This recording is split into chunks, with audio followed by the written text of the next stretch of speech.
I want to kind of bring it back a little bit more to what's working in 2025. I want to get your kind of some fast takes from you Okay. on a couple different things that people may have heard. One is EEAT, which is experience, expertise, authority, and trust, or formerly, is just EAT, but that's the newer version. How important is that? I mean, I think it's got to be at least somewhat important. I think that it kind of ties into the helpful content thing. Mm-hmm.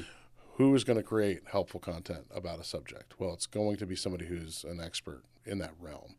And then it goes back to how do I demonstrate that I'm that expert? And for an attorney, it's not too difficult to put these trust signals on your website, that any kind of association that you're part of, even that you're a member of the state bar. These are the things that establish that you're an expert. With an attorney, it is kind of easy because it's not abstract. Mm-hmm. I went to law school.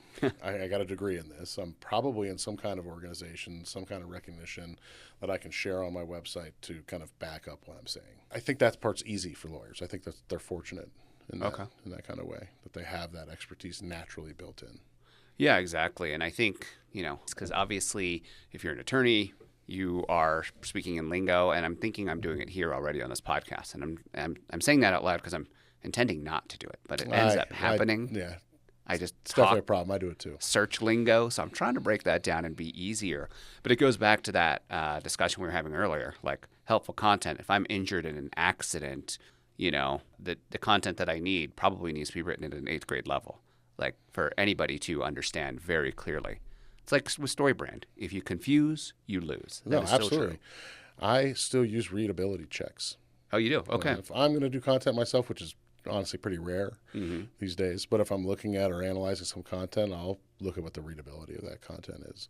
I make sure that there's no passive voice in the content. I don't remember who said it, and I don't remember what the exact quote is, but there's something basically like, when you're writing something, you shouldn't be writing to make yourself look smart. You should be writing to make other people feel smart. And you do that by hitting a broad reading level where they can easily understand what you're talking about. And when they can easily absorb it and easily understand it, that makes them feel good. Yeah. If they come and they read your content, it's complex and it's verbose and it's wordy, and it's something that I've seen as a challenge with attorneys, because that's too simple. That doesn't sound, it needs to be, and they want to kind of doctor it up and make it, and you kind of have to check them a little bit and say, you need this to be for, the kind of the baseline level where anybody can read this and feel like they know what you're talking about. Yeah, and exactly. if they feel frustrated, they're not going to reach out to you. A lawyer can be intimidating for a lot of people. They don't want you to make them feel dumb. Yeah, they're scared to pick up the phone as is a lot of time. And even if they're not scared, like they're calling you because they're in their worst situation of their life.